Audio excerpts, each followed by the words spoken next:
Well, everyone, I wanted to go ahead and just give a little bit of a public service announcement that before you go ahead and buy Spotify, there might be a few things I'd recommend doing before you actually go through and pick up these plans. Now, number one, the biggest thing I'd recommend every single person to think about is to go ahead and make sure you're purchasing the right plan, because a lot of people might just end up buying a plan that they genuinely don't even need just because of their particular way they're just kind of the way that, Spotify's website is kind of structured. Now, here's the thing. In my personal opinion, if you're a student, okay, or, I'm just going to say if you're a student, just to do that with you will. If you're a student, it makes so much sense to go and pick up that student plan within Spotify. If you're in college, if you're in community college, even if you're a student at all, I think even high school, I'm not really too sure, you should be able to go through and get that student plan for $5.99. It makes so much sense to go ahead and buy this plan because it is significantly cheaper. It's like almost half the cost of the individual plan, and it makes a lot more sense to go and pick up that type of plan for the most part. Within the student plan, it's $5.99 a month. You get one verified premium account, you get discounts for eligible students, you get access to Hulu, and you get to cancel anytime. All of these you basically get to cancel anytime. So the benefit of this particular plan,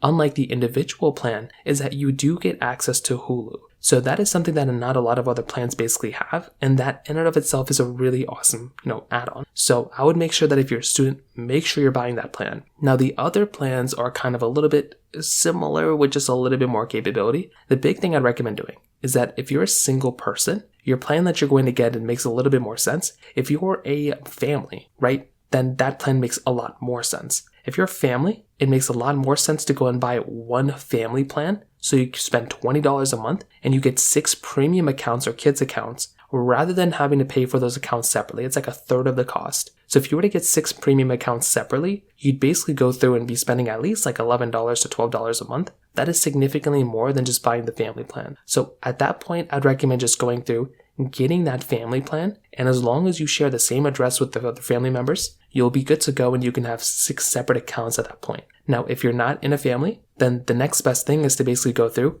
and take advantage of that, either the dual plan, individual plan, or the basic individual plan. I personally have the individual plan. I pay $11.99 a month, and I think it's pretty good. I don't have that much of a problem with it. But if you are in a relationship, or it's just you and your wife, or you and your husband, or you and your significant other, the best thing you could do there is to just get that dual plan for 2 premium accounts, because then it's still cheaper than getting 2 separate plans, and you get to save a little bit of money at that point. So those are just a little bit of a few things to keep in mind there. If you have any other thoughts or questions, please let me know in the comment section below. Hit the like button, that would mean so much, but definitely hit that subscribe button. More importantly than everything else, I love every single one of you guys. Hopefully I'll catch you guys in the next video. Peace out till then.